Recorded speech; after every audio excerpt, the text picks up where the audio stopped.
আসসালামু আলাইকুম ওয়া রাহমাতুল্লাহি ওয়া বারাকাতুহু। নাহমাদুহু ওয়া নুসাল্লি আলা রাসূলিহিল কারীম, আম্মা বা'দ, ফাআউযু বিল্লাহি মিনাশ শাইতানির রাজীম। বিসমিল্লাহির রহমানির রহিম। সমস্ত প্রশংসা মহান রব্বুল আলামিনের জন্য, যিনি আমাদেরকে পৃথিবীতে পাঠিয়েছেন। তার জন্য শুকরিয়া আদায় করে বলছি আলহামদুলিল্লাহ। দরুদ ও সালাম বর্ষিত হোক প্রিয় নবী হযরত মুহাম্মদ সাল্লাল্লাহু আলাইহি ওয়াসাল্লামের উপর। আল্লাহুম্মা সাল্লি আলাইহি, আল্লাহুম্মা বারিক আলাইহি। আজকে আমি আলোচনা করব সূরা মুলকের ফজিলত নিয়ে।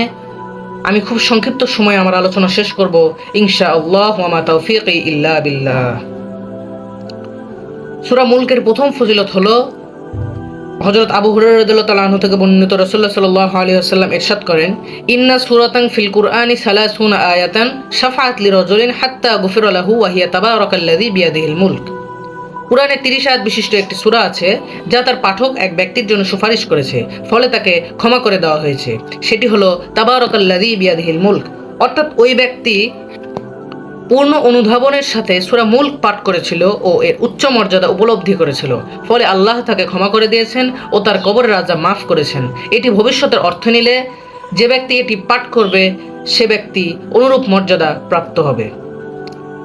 দ্বিতীয় ফজিলত হলো, হযরত আব্দুল্লাহ ইবনে আব্বাস রাদিয়াল্লাহু তাআলা আনহু থেকে বর্ণিত, রাসূলুল্লাহ সাল্লাল্লাহু আলাইহি ওয়াসাল্লাম বলেন, হিয়াল মানিয়াতু হিয়াল মুনজিয়াতু তুনজিহ মিন আযাবিল কবরে।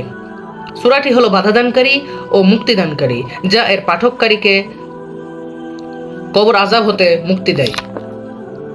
হযরত জাবের রাদিয়াল্লাহু তাআলা আনহু বলেন, কানা লা ইয়ানালু হাত্তা ইয়াকরাউ আলিফ লাম মিম তানজিল ওয়া তাবারাকাল্লাযী বিয়াদিহিল মুলক।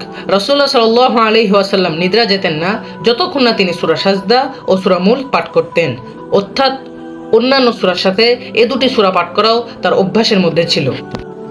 তাই আসুন আমরা এশার সালাতের পরে সূরা মুলক পাঠ করি, অথবা নিদ্রা যাবার আগে সূরা মুলক পাঠ করি। আল্লাহ তাআলা যেন আমাদেরকে সূরা মুলক পাঠ করার তৌফিক দান করেন, আল্লাহুম্মা আমিন। আজকে আমার আলোচনা এখানেই শেষ করছি।